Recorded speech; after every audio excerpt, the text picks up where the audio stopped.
1971 and the welfare state. The NHS and care workers have never been more appreciated than today, with the world fighting its latest health threat, COVID-19. Every Thursday, the nation thanks the NHS and carers such as the ones looking after you here in this home. We all appreciate the hard work and the risks they face every day when looking after us.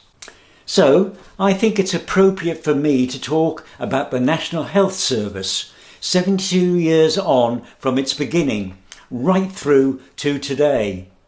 But before I do that, I'd like to whisk us back to the year 1971 so we can share the events that took place in that year, as well as the music and films that came out and became our favourites. And the first thing I'm going to talk about is the Open University. Now, I'm sure we all remember when this came out in 1971, because there's a great opportunity for more mature students to further on their education. Because typically the normal university only takes young people coming in. There are some mature students, but it's obviously much more difficult to get in. Whereas the Open University had lower sort of entry requirements and was much more flexible, meaning you could have a normal job and still carry on because most of the work was done over your television set. Perhaps you did 2 weeks a year, your holiday weeks going off to university for seminars, etc. But most of it could be done in the comfort of your own home. So it was a great opportunity for us mature students to gain qualifications and have a career change. So that was really useful thing for all of us. The other thing is the end of sweet rationing. Now, we talked last week about the end of sugar rationing, but much more important for children, of course, was the time when sweets came off ration. Now, I remember vividly this happened in two parts. It came off rationing, but because of demand, they had to go back on rationing again. And then a few months later, they came off ration permanently. And I can remember my parents bringing in a box of little bars of chocolate, which was a fantastic treat after years with hardly any sweets at all. So that was really good news. Now, the 1970s, of course, is part of this new generational thing where young people have disposable income and can do things they want to do. Fashion, etc., is being set by them, music, things like that. It's an exciting new world. And one of the things that appeared in 1971 was the first espresso coffee bar. And these became the venue for young people to meet, talk, play music and do all sorts of things. So it was very much part of the trendy go-getter set for young people. So what I'd like to do now is play an extract from a film by, again, one of the trendy trendsetters, Cliff Richards. So this is an extract from Espresso Bongo. Come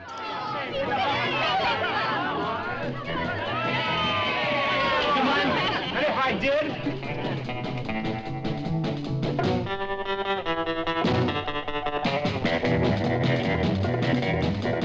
And if things weren't bad enough, we have to pick on amateur talent night. Come on, let's go. Sit down. This is my night out, remember? Oh,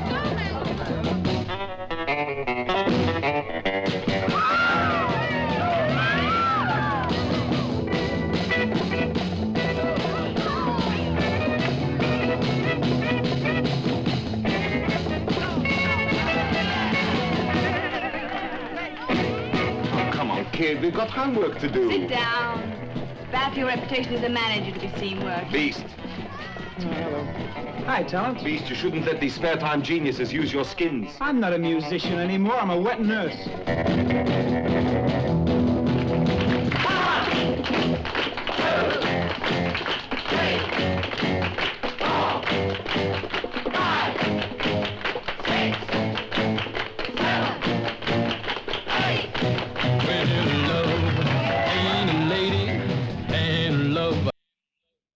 Well, there we are, Cliff Richards, Espresso Bongo, and our first espresso coffee bar.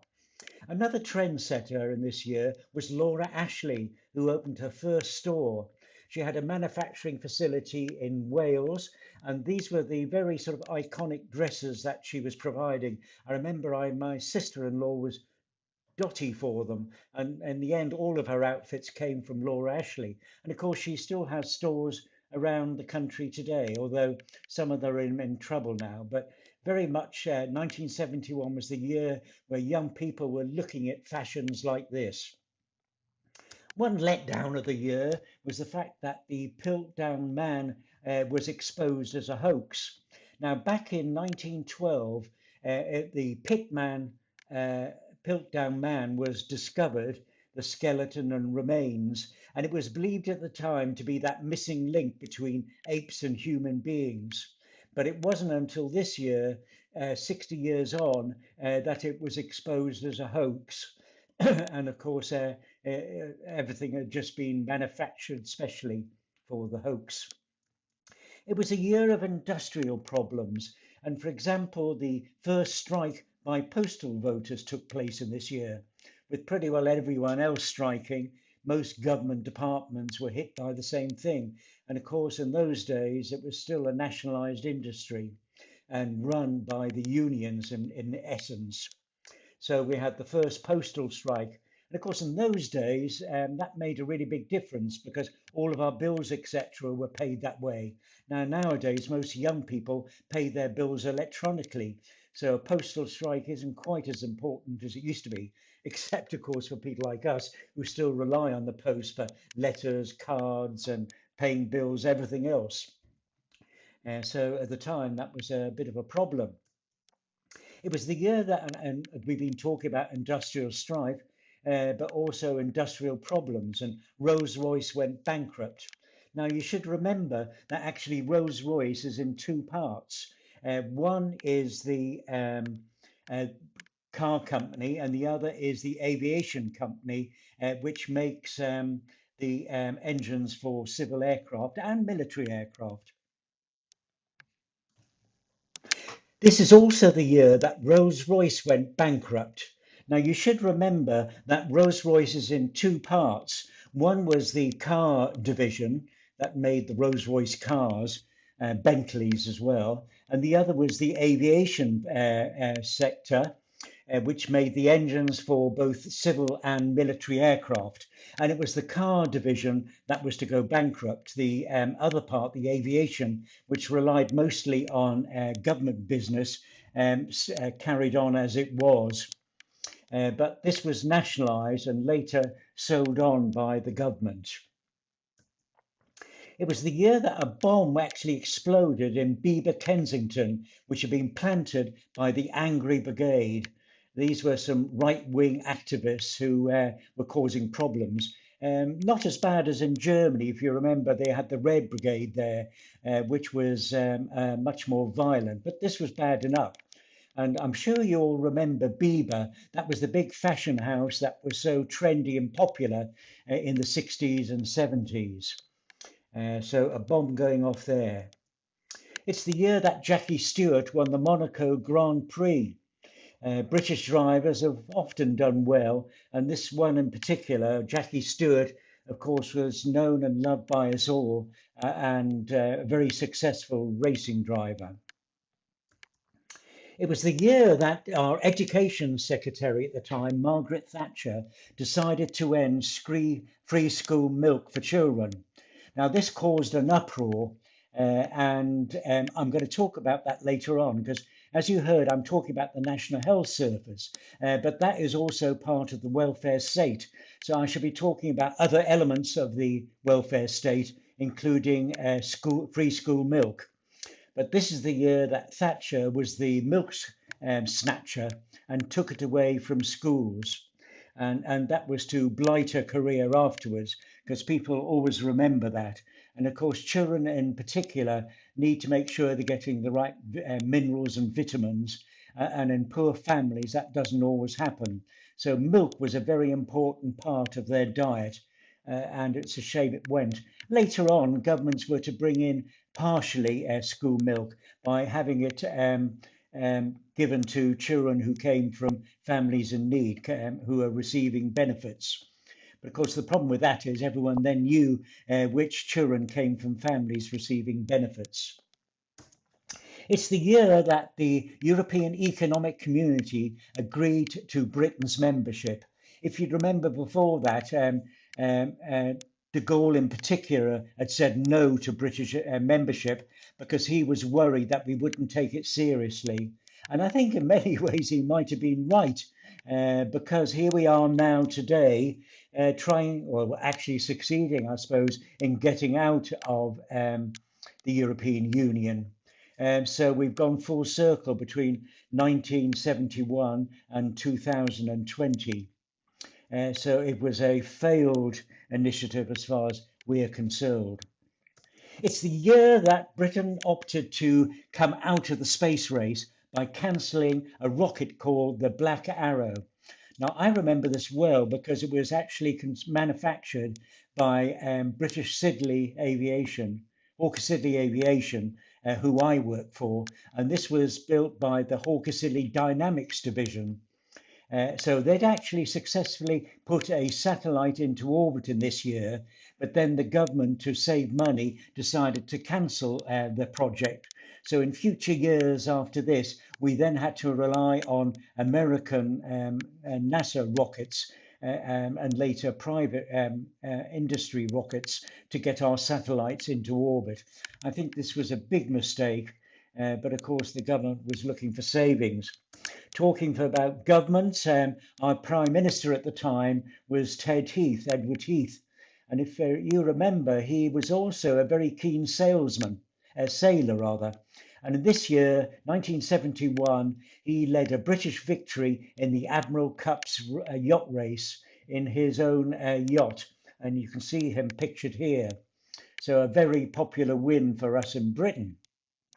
I'd like to talk about my first film for today, for 1971, and it's a musical called Fiddlers on the Roof.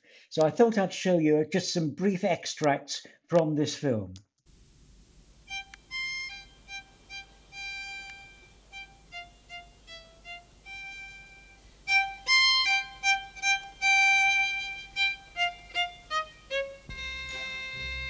A fiddler on the roof.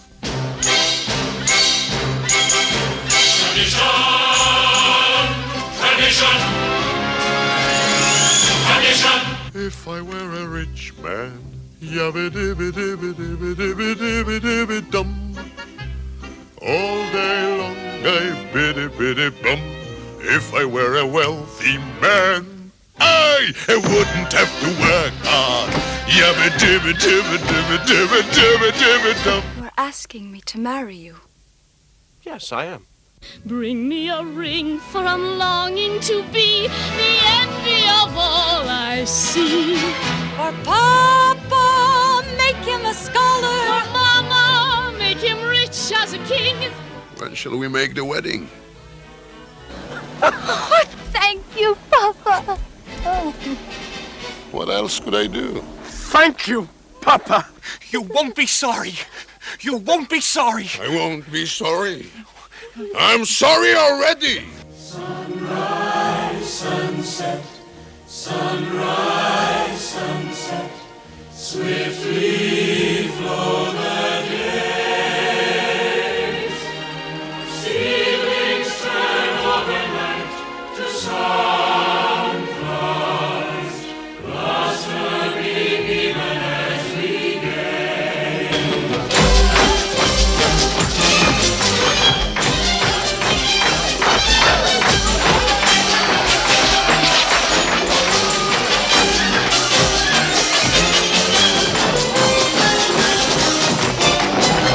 This is still my home, my land.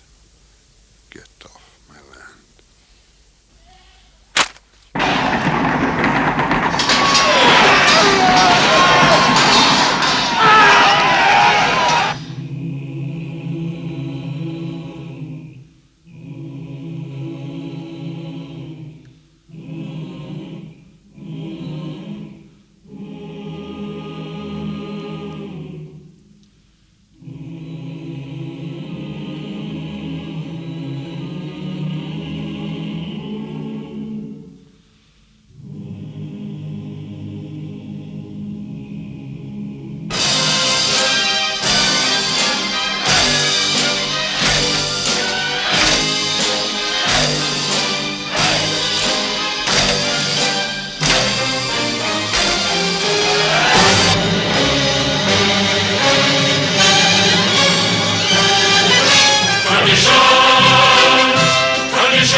Traditions, traditions. Without our traditions, our lives would be as shaky as a fiddler on the roof. Yes, so one of the top films of the year. It was the year that show jumper Harvey Smith. Do you remember Harvey Smith? He was a bit of a controversial character. He was actually stripped of his victory in the British show jumping derby because after receiving it, he gave a V sign live on television. There was an outcry about this, and it was decided to take his victory away from him. So he was to lose that. Always a controversial figure. This was a particular incident which rather shocked the nation. 1971 was the year that the penny and the threepenny piece ceased to be legal tender. You remember these coins? Of course you do. Young people won't, of course, because that's a long time ago. And this was the time that we'd gone decimal. Now, that was a big deal for us at the time. If you remember, we suddenly had to remember a whole new system. We'd gone from pounds, shillings and pence to just pounds and pennies, new pennies. And it proved difficult to actually make sure that we were getting a good deal. In fact, the belief was that a lot of the shops, etc., were putting up prices when they changed over to decimal. So people began to worry that they were being overcharged. And I remember where I lived, a couple of shops carried on giving the old price in pounds, shillings and pence, and underneath in smaller lettering, the new price in pounds and pennies. So this was the time that we were learning a whole new system, not just money actually, but also things like temperature. We were going from Fahrenheit to centigrade. So a big change. It seems like a long time ago, and I'm sure most of us got used to it, although it's still surprising how many people still use the old system, particularly for temperature and measurement. I'd like to talk about another film again. A couple of weeks ago, we talked about the James Bond novels. Well, one of the films that came out in 1971, and that was a film called Diamonds Are Forever. And here is the trailer for it.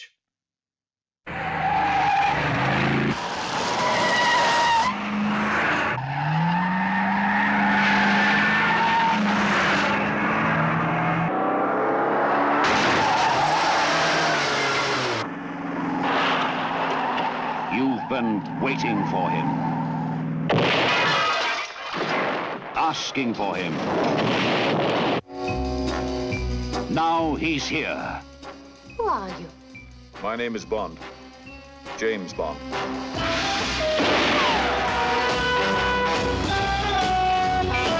He's back in a new Bond spectacular.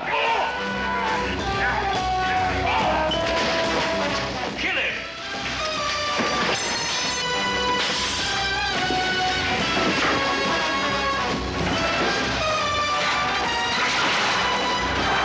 Welcome to hell, Blofeld.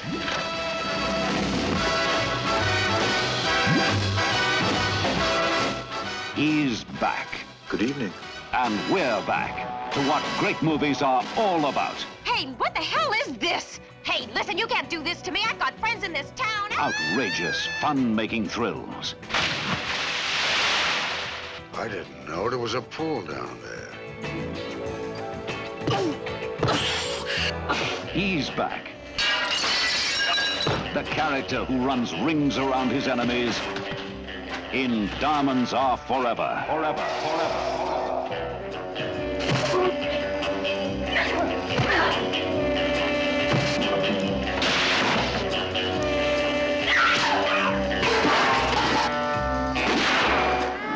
And they're back.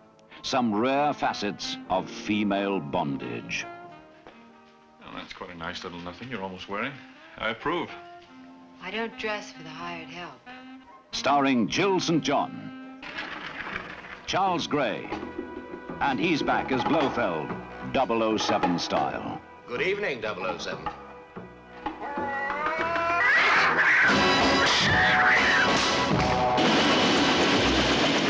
From the Diamond Territory of South Africa. Curious. How everyone who touches those diamonds seems to die. The canals of Amsterdam, to the gaming halls of Las Vegas. Hi, I'm Plenty. But of course you are. Plenty O'Toole. Named after your father, perhaps? To the rocket sites of Nevada. Sean Connery, alias James Bond 007, is back in action.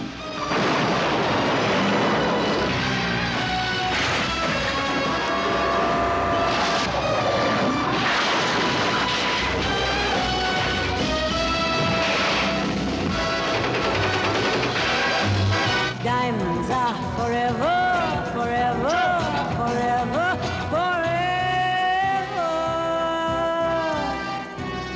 And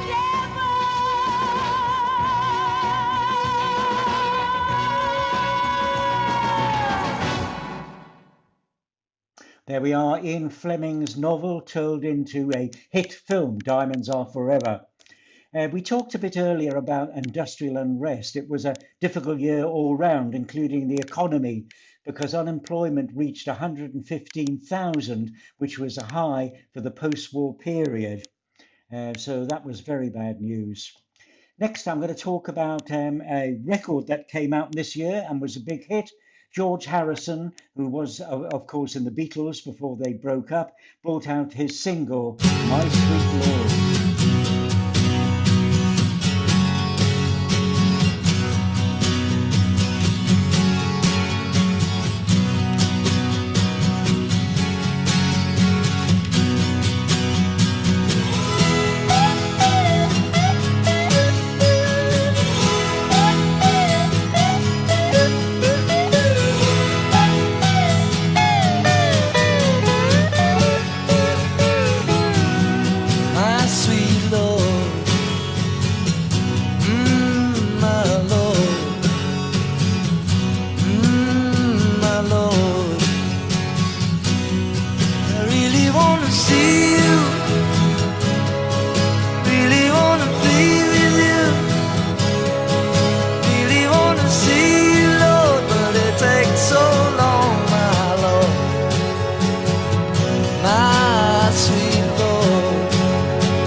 Let's move on and talk about another hit film from 1971. This was the Walt Disney release, Bed Knobs and Broomsticks.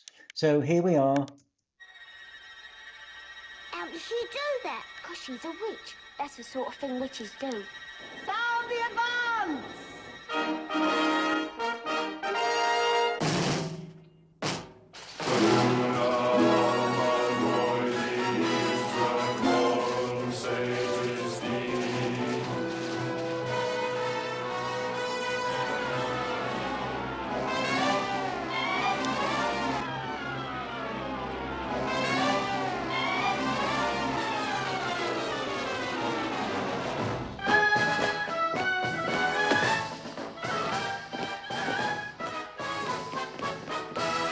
Substitutionary locomotion, lovely substitutionary locomotion. You've made substitutionary history with the schooner,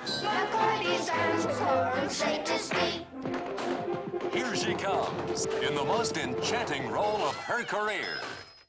You're not suggesting that I should take these children into my house? Exactly. The incomparable Angela Lansbury. As Miss Eglantine Price, the apprentice witch, who's taking a correspondence course in witchcraft.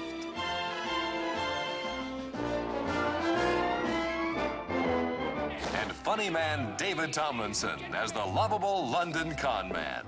Please note the name, ladies and gentlemen, Professor Emilius Brown. I am here to divert, to amuse, and yes, even to help you. In Walt Disney Productions' super magical motion picture, Bedknobs and Broomsticks. I like you better as a rabbit, Charlie. Together, they lead 3 homeless Cockney waifs They'd take us to the island of Naboombu. through a world of magic, more fantastic than anything you've ever seen before.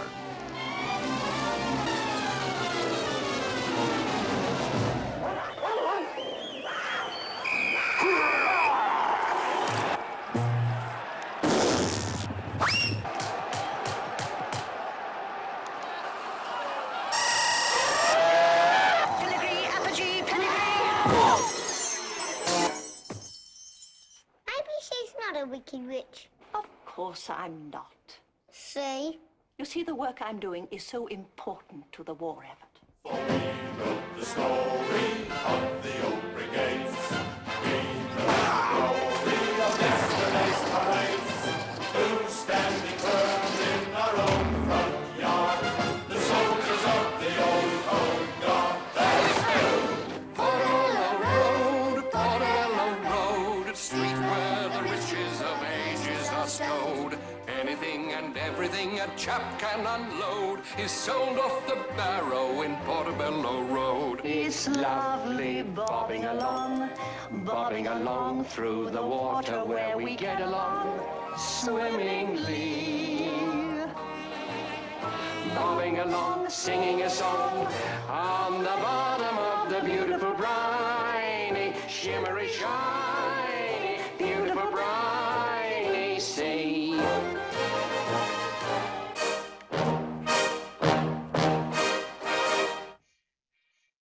There we go. Bedknobs and Broomsticks from Walt Disney.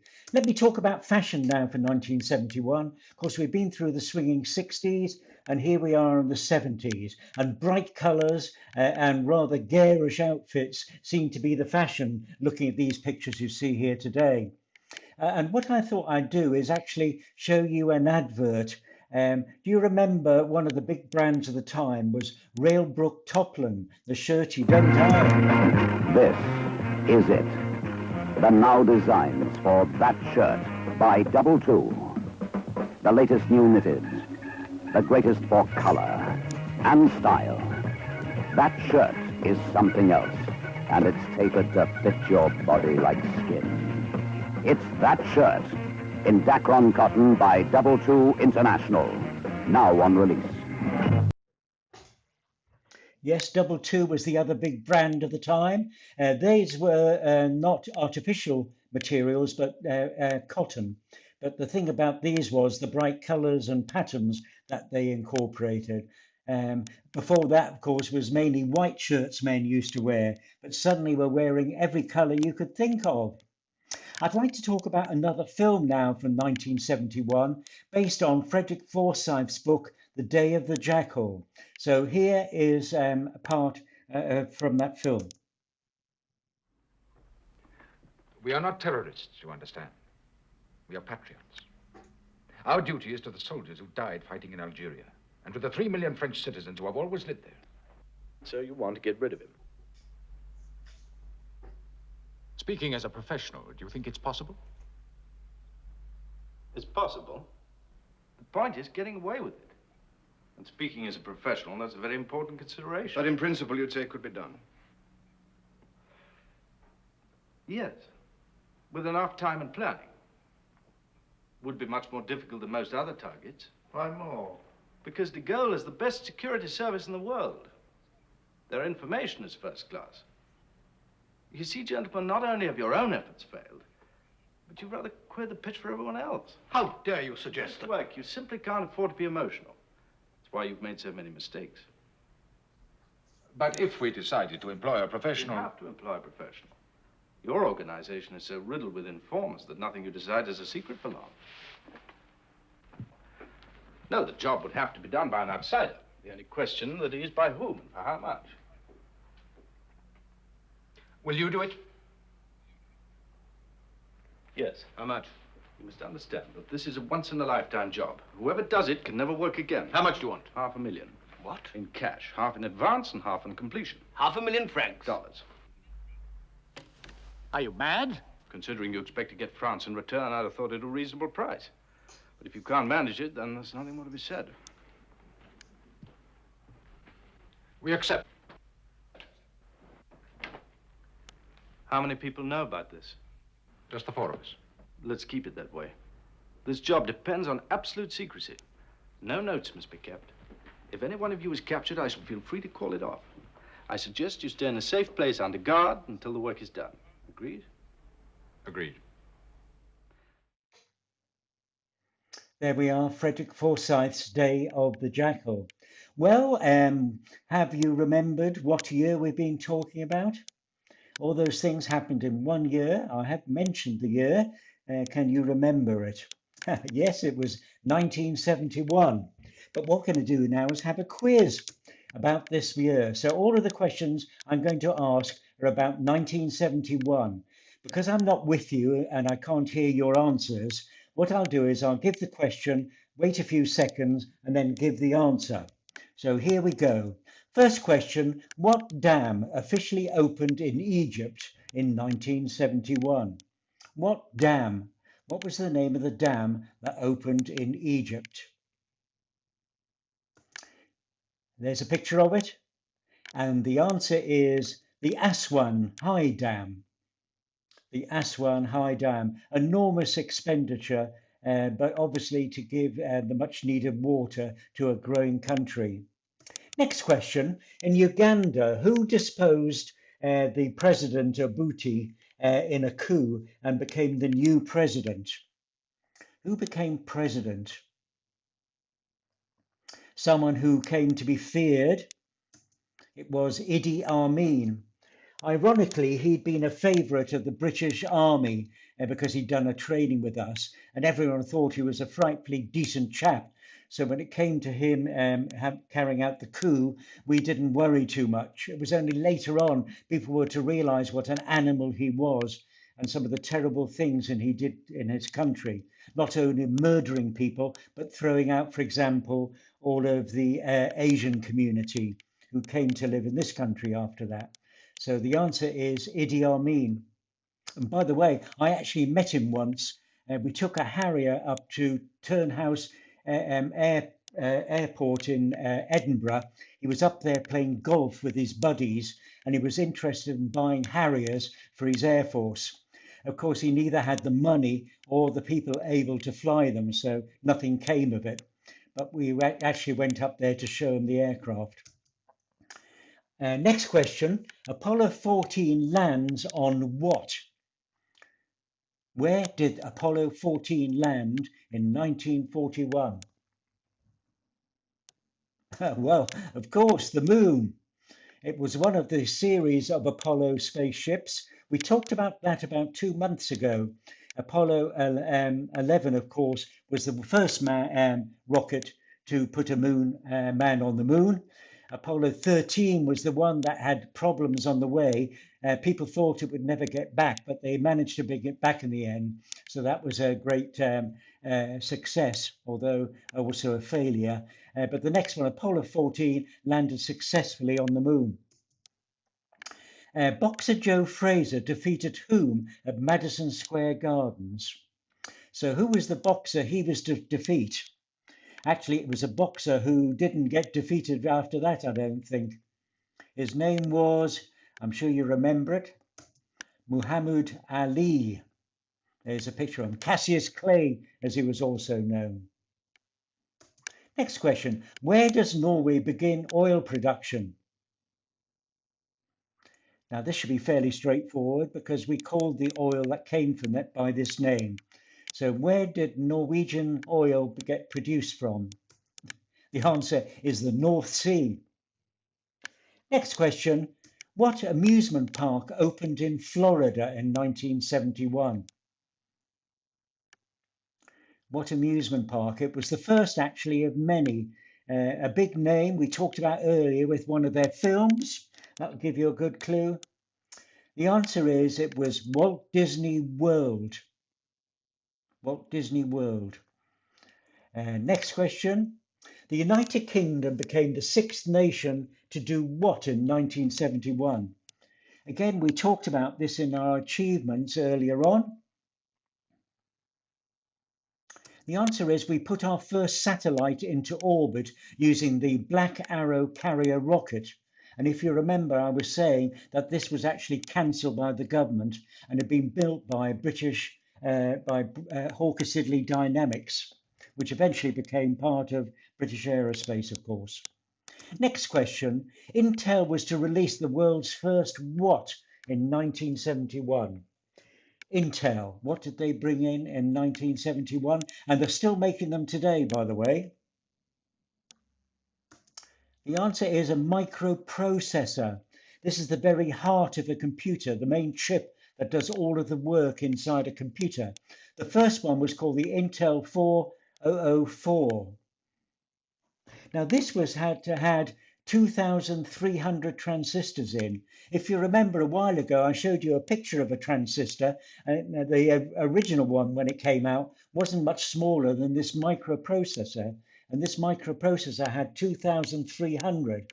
But if you compare that with a modern one today, that same size as that original one, it has only 2,300 transistors. A modern one has 1.75 billion transistors in. It's what's called Moore's law. Someone called Dr. Moore predicted that technology would move at such a fast rate that every year the processing power of our computers will double. And that was seen to be the fact. So even today, we've been doubling the power of our processors every year. So we've gone from 2,300 in 1971 to almost 2 billion in one of our present day computers. So there we go. That's enough of the quiz and the year 1971. So I'm going to move on now and talk about our special subject. Now, every week on Thursdays at 8 p.m, the nation shows its appreciation of the NHS and care workers by clapping. And almost every house has a poster, banner or drawing in its window, again praising their work and expressing our gratitude for their dedicated care to the nation. In fact, since its creation 72 years ago, we've had a special and deep gratitude for the National Health Service.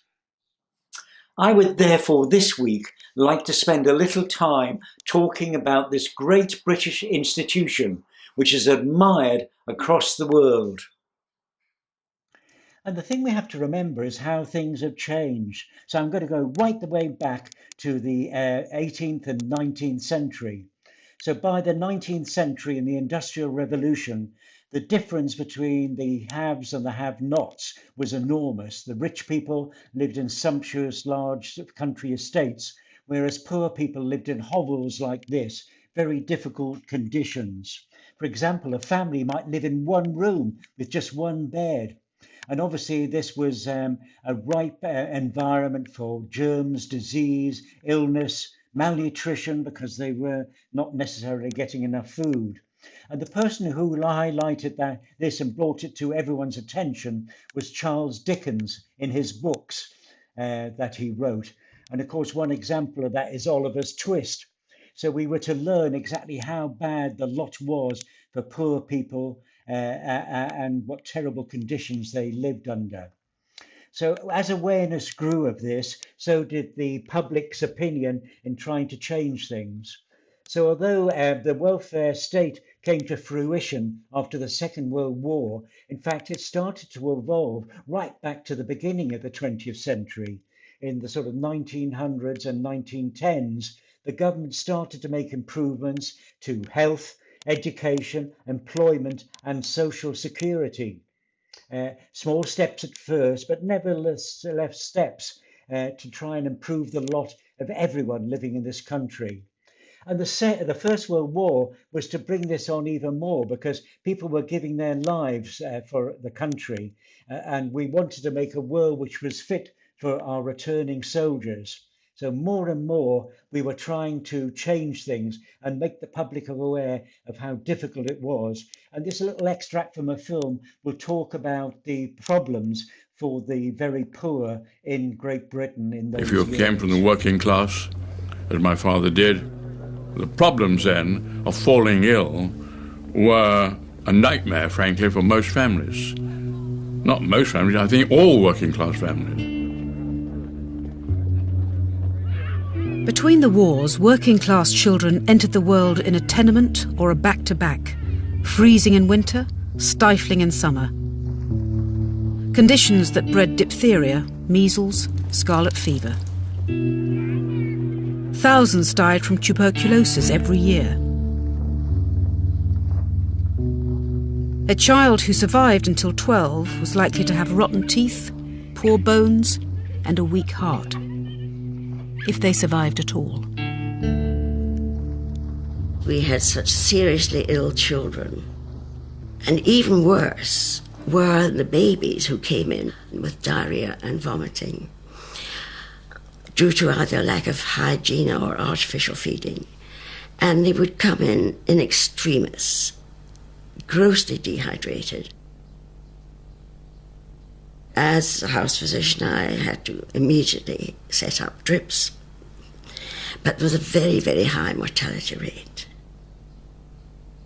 Every morning we spent some time writing death certificates. Doctors did work in the slums, but very few. London's East End had just one GP for every 18,000 people. In the leafy suburbs, it was one for every 250. It is not to every doctor's taste, said one GP, to work 20 hours a day in the slums to earn as much as he could earn in 3 hours in a more congenial locale. Essentially, British doctors in the 30s and 40s followed the money more than the medical need. Yes, pretty grim times. And World War II was to bring a new sort of impetus to the whole thing. We started to talk about a brave new world. After ending the war or the sacrifice we went through, we wanted more. And if you remember, as it was a surprise when Churchill was defeated and Labour got into power. But of course, they'd been talking about this brave new world and bringing in a welfare state. And in fact, Beveridge brought out a report during the war in 1942, which recommended that we had a flat rate of insurance scheme where people contribute to and in return got the use of the welfare state in return.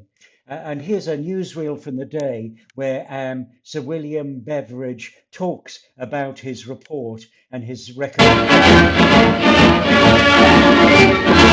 As the result of much intensive study into questions of social security, Sir William Beveridge is the recognized authority on present-day and post-war problems. Following upon the publication of his report, Sir William summarizes the points of his plan. The security plan in my report has 3 sides to it. The report proposes, first, an all-in scheme of social insurance, providing for all citizens and their families all the cash benefits needed for security, in return for a single weekly contribution by 1 insurance stamp. The benefits are to be adequate in amount and to last as long as the need lasts.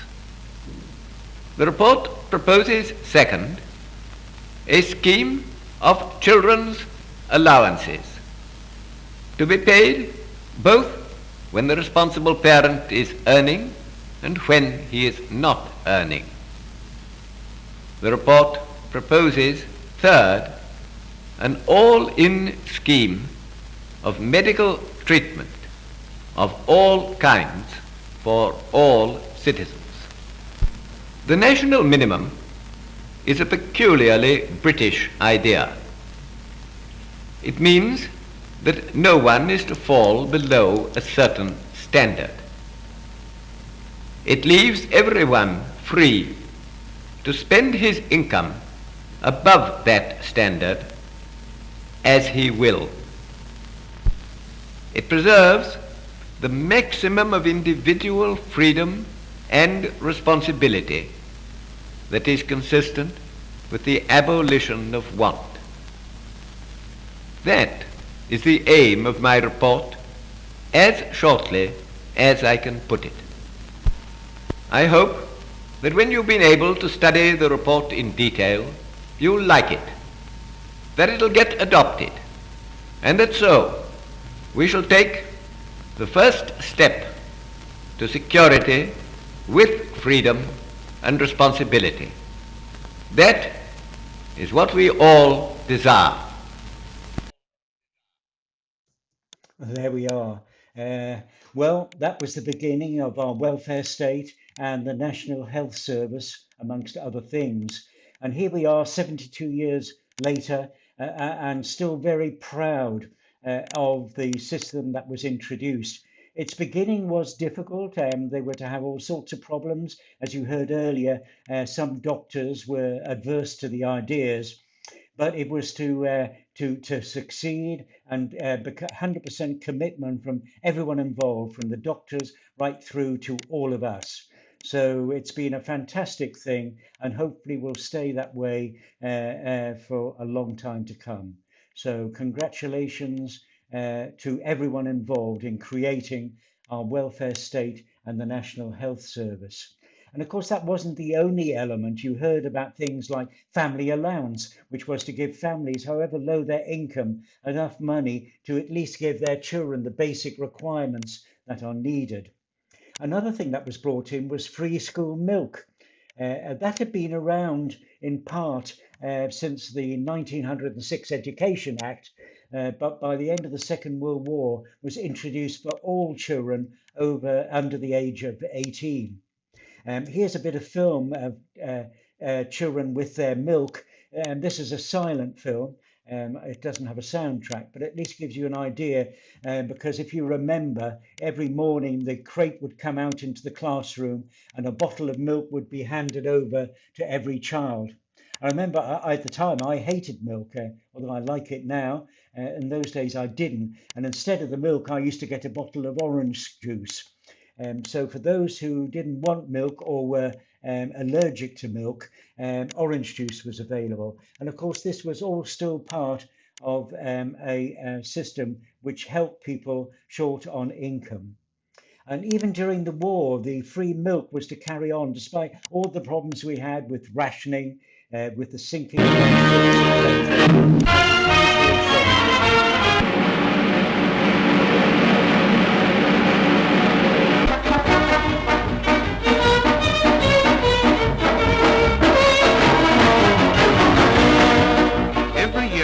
As winter approaches and the cows come in, milk production starts to fall, until by Christmas it's at its lowest for the year. During this period, the supply to the priority classes must be maintained. Last year, the babies, the young children and their mothers were guaranteed 1 pint per day. This year, there are 2 new priority classes.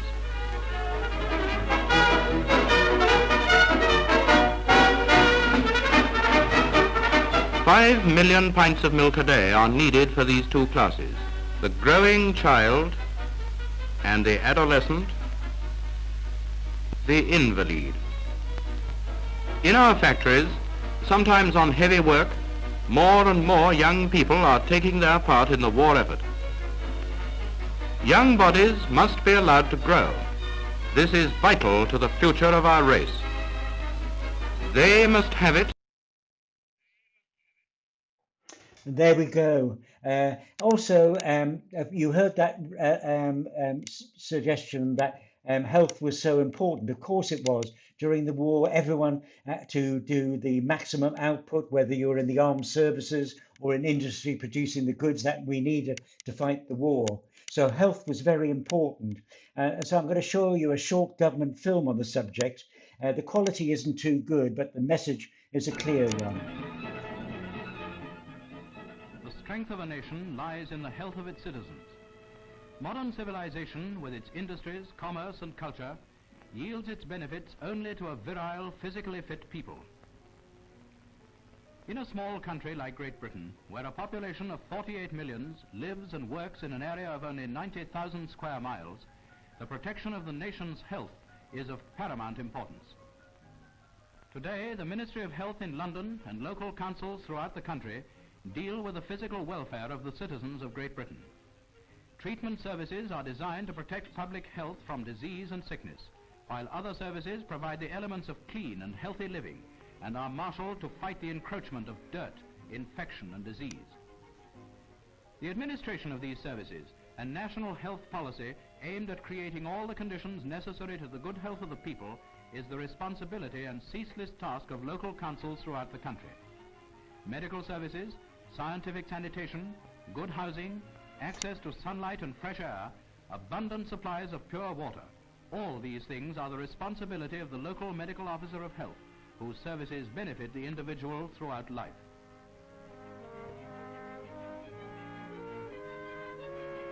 Three out of 4 expectant mothers now make use of local clinics, 1,500 of which provide free antenatal treatment. Whether at home or in hospital, skilled medical and nursing services watch over the birth of future citizens. This has helped to bring down Britain's maternal mortality rate to the record low level of only 2.47 per thousand.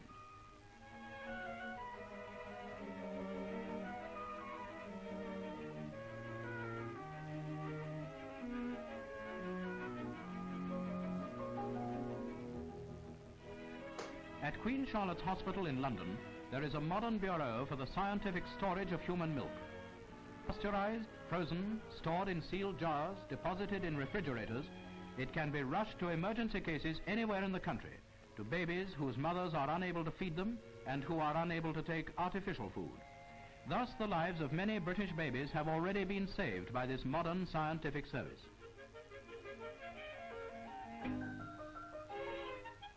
On issue of a birth certificate, the parents are given a form which enables the child to be given free vaccination against smallpox within 6 months of its birth.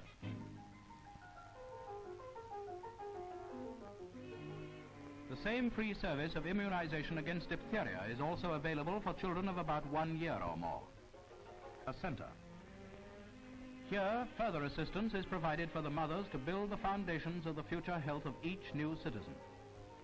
Realizing the vital importance of the early years, the government makes available free supplies of vitamins, cod liver oil and other stamina-giving food. At school, children are encouraged in the habits of personal cleanliness, and the school medical services watch over their development. Care of the teeth and eyes are most important factors in the health of the growing child, and periodical examinations are carried out during the years of schooling. The government ensures that schools, children and expectant mothers receive adequate priority supplies of milk. The standard of cleanliness in the handling of milk can never be too high. An ever-increasing number of dairy farms use the most modern electrical milking equipment by which the milk is taken from the cow, cooled and packed without coming into contact with the hands. So let's move on.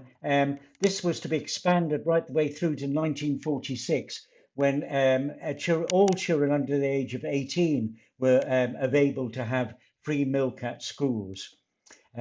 This was to end, though, in 1971, when Margaret Thatcher brought in the Education in brackets Milk Act, which was to stop the free school milk for children. This caused an outcry, and the phrase became used, Thatcher, Thatcher, the milk snatcher. And this was to damage her career for good and talked about. And today we still remember this particular act that she went through, which got a lot of publicity at the time. Now, today, the National Health Service is loved more than ever before. We all appreciate the fantastic work the National Health Service is doing for us, and we're all deeply in gratitude for the politicians and the country that brought the welfare state in for us at the end of the war. So let's just end with a newsreel, a news extract from the first Thursday when everyone went out in the streets clapping for the National Health Service and all of our carers. So we were really, for the first time, perhaps for a long time, really understood how much these people were sacrificing for us. So it's not just the nurses and the doctors in the National Health Service, but people like the carers in the home that you are living in at the moment.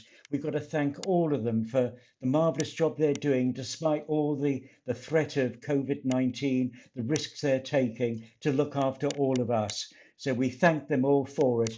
And this little newsreel will show you just how much we do appreciate them. It was a moment the country came together to say thank you to those who take care of us.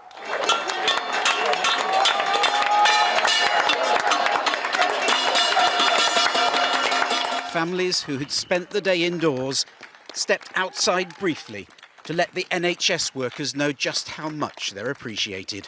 We're very, very thankful for everything you're doing. From the capital to the streets of Birmingham, the message was the same. This was Sheffield. And this Middlesbrough, as the sound of grateful applause rang across the United Kingdom.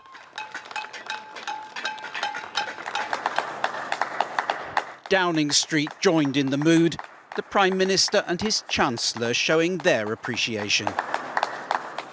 Across the capital, iconic buildings had been illuminated in blue in honour of the NHS.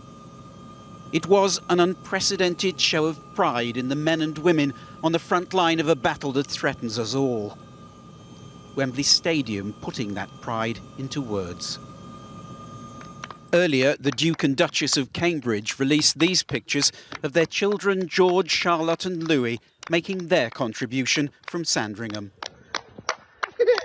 Their grandfather, Prince Charles, is pictured here joining in tonight. He is recovering after testing positive for the virus.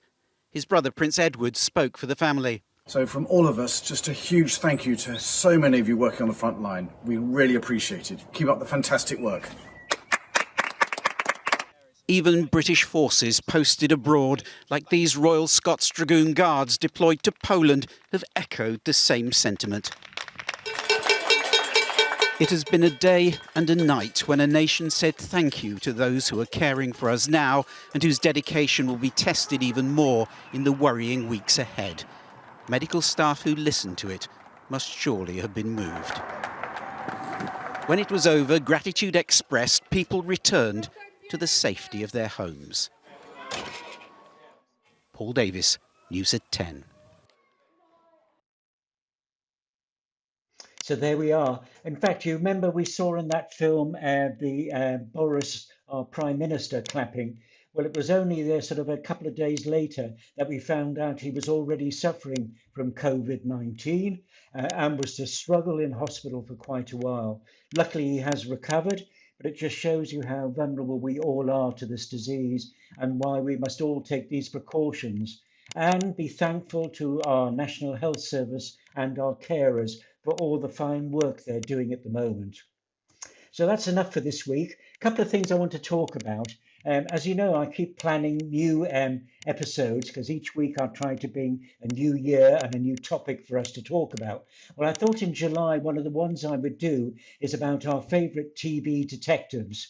And I hadn't actually realised how many of them there are. When I sort of looked into it, I found over 100 BBC and ITV, etc. TV series about detectives, which are so popular amongst us all and loved by us all. And there are so many favourites, it's difficult to choose, particularly when you're talking about over 100 or so.